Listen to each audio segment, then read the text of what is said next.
It doesn't look like you have enough to do. Got my first career job in a local government, keeping tabs on its real estate and the legal documents relating to said real estate. I'm wet behind the ears, my first 40-hour-per-week career job. This was a time when multitasking was a huge buzzword in business, and it seemed every single job I applied for required someone with good multitasking skills. I thought it was nonsense. I worked best when only working on one task at a time and managing my workload via a daily time allotment schedule. That is, I'd schedule my work in 15-minute lumps when I got in the morning and work on those tasks. That way, I never missed a deadline, or had a project fall between the cracks. For example, some tasks got slotted 2 hours. Some whole days. Some just 15 minutes. I loved to keep my desk clean. All tasks that appeared in my physical inbox were sorted and prioritized. The paperwork was then filed, and the task scheduled, for later that day, or later in the week depending on how urgent it was. Consequently, my desk was always empty, save one folder, and a few maps related to the folder. Once one task was done, that folder and its maps were filed, a new folder and its maps were retrieved. One afternoon my direct boss walks in, looks at my desk with its one folder and 2 maps, looks at my clean top filing cabinets, looks at my empty inbox physical one you actually put paper folders in. Grunts. Walks out. 20 minutes later, my boss strides back into my office, drops 18 inches of folders and papers onto my inbox. States proudly and firmly, "Worker, it doesn't look like you have enough to do. This should keep you busy."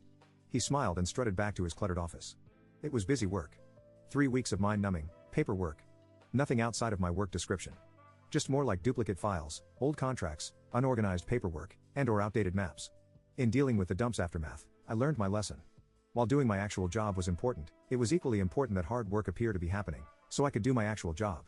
I started saving old files, old maps, and old legal documents. I rebound up papers, that normally would have been recycled, into legitimate-looking folders. I transformed my office into a duplicate of my boss' chaotic, file paper, hexscape. My inbox always had papers and folders in it. Height and number would vary, daily. Never empty. I had folders piled on top of the file cabinets, folders in stacks on the floor. 24 of those white office boxes packed with files towering around my work area. I even had a map rack with old maps rolled up in it. My office looked utterly cluttered. I even took to walking everywhere with a steno pad, a file folder, and sometimes a map under my arm. Didn't matter where. Getting coffee? Add and file. Hooping? Add and file. Pointless meeting? Add. 2 files. Actual necessary and productive meeting. Add. Relevant file, relevant map. Every morning, right after scheduling my real work, I would shuffle the fake folders and paper around my desk and work area. Move the boxes about every 2 weeks.